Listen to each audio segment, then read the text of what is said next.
마음의 문을 지킨다 그런 말들이 많이 나오거든요. 그러면 마음의 문을 지킨다는 거는 제가 지금 화가 나는구나 내지는 지금 저게 갖고 싶다라든지 그런 욕심이 생길 때 그 마음을 알아채는 게 마음의 문을 지키고 있는 건가요? 그리고 또 그렇다면 마음의 문에 내가 화가 나거나 약간 그럴 때 그 마음을 알고 거기로부터 내 집중력인가 삿기를 떼는 것이 억념인가요? 이 질문에 대한 답변을 하지 않고 억념과 정지에 대한 답변을 해드릴게요. 제가 억념과 정지에 대한 답변을 해드릴 때마다 마음 문의 비유를 자주 들거든요. 마음을 문이라고 하는 이유는 감각기관을 통해서 들어온 정보들이 최종적으로 두뇌로 넘어가서 의미를 부여받기 위해서 마음의 문 앞에서 이 문으로 들어가면, 그러면 그 들어간 정보를 바탕으로 주의력이 있을 때 의미를 만들어내요. 경험을 만들어내요. 그러니까 마음문 앞을 딱 정확하게 지키면 들어가는 정보들을 검열하거나 들어오지 못하게 할 수도 있고, 번뇌나 감정들이 마음문 안으로 못 들어오게 할 수도 있는 거예요. 자, 성이 있습니다. 문지기들이 있어요. 그러면 그 문지기들이 적이 온단 말이에요. 그 적이 올 때 성문 바깥에서 막는 게 좋아요? 아니면 성문 안으로 들어간 다음에 막는 게 좋아요? 성문 안으로 들어간 다음에 막는 건 소용이 없어요. 왜냐하면 벌써 불을 질렀어. 그러면 이거는 사후에 불을 끄는 게 되는 건데, 그러면 그 불이라고 하는 건 끊임없이 빠르게 번지는 성향이 있기 때문에 자기 마음에 끊임없이 번지고 있어요, 이미. 그러면 대응이 너무 늦은 거예요. 베스트는 뭐냐면 아예 문 앞에서 막아버려서 못 들어오게 막는 거죠.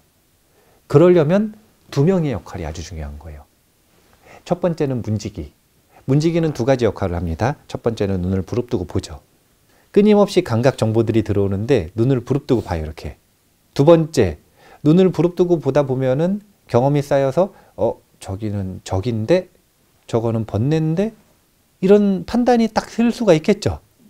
그럼 어떻게 하냐면은 이제 경비병으로서 싸워요. 못 들어오게. 문 앞에서. 문 안으로 안 들어가기 때문에 불을 못 붙여. 거기서 반항을 해봐야 이 경비병을 좀 때리거나 아니면 물에 흠집을 좀 내거나 거기서 던져봐야 성벽은 견고하기 때문에 불이 붙지도 않아요. 그래서 거기서 처리를 하면 조금의 분쟁이 있지만 그 불안한 마음이 금방 해결이 되는 거예요. 들어가면 이미 끝난 거예요. 게임 끝. 근데 이 문지기가 이 두 가지 역할을 못하는 때가 있어요. 언제냐면 졸 때. 졸고 있어요. 그럼 보지도 못하고 들어가도 몰라요. 그래서 누구의 역할이 중요한 거냐면 성은 보면 동서남북에 문지기들이 있고 여기에 성벽에 이렇게 걸어 다니는 곳이 있어요. 그럼 거기를 누가 걸어 다니냐면 감독관들이 걸어 다녀요. 이렇게. 이 감독관은 누구를 감독하는 거냐면 문지기가 조나 안 조나 이렇게 보러 다니는 겁니다. 위에서 보면서 문지기를 보는 거예요.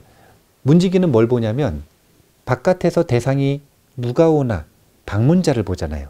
문지기의 역할이죠, 이게. 감독관은 누구만 보냐면요. 방문자를 안 봐요. 뭐만 보냐면 문지기가 조나 안 조나 이것만 봅니다. 일을 제대로 하나 안 하나. 그런데 생각해 보세요. 문지기가 동서남북. 사실은 우리 감각문이 5개니까 동서남북이 아니라 5개 문이 있어요. 근데 그 5개 문 하나 위에서, 예를 들어서 시각문 위에서 감독관이 계속 같이 보고 있어. 그럼 문지기가 짜증이 나요, 안 나요? 신경이 쓰여가지고 신경이 쓰여가지고 자기가 할 일을 제대로 못해요. 문지기 눈치 보느냐고.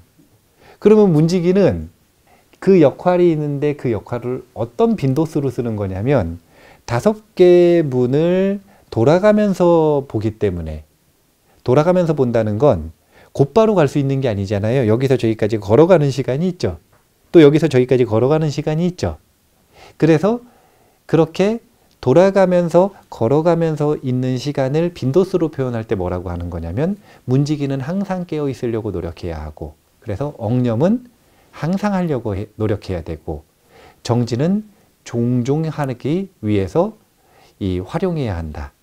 그래서 그 종종이라고 하는 빈도수가 도대체 시간이 얼마큼 되는 것이냐 라고 하는 것에 대해서 제가 개인적으로 정의해서 쓰는 건 7분이죠. 저는 7분에 한 번씩 정지를 쓰는 연습을 하거든요. 그래서 7분 알람을 맞춰놓고 저는 7분에 한 번씩 알람을 받습니다.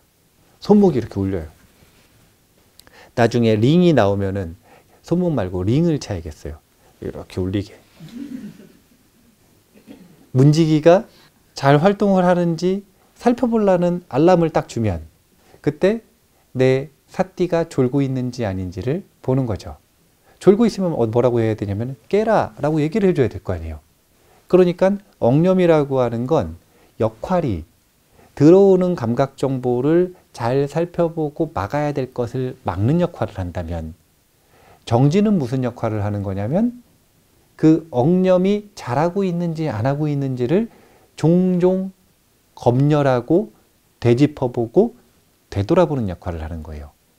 그런데 이 두 가지를 계속 같이 하려고 그러면 문지기가 활동을 못 한다니까요. 괜히 감독관이 1명인 이유가 아니에요.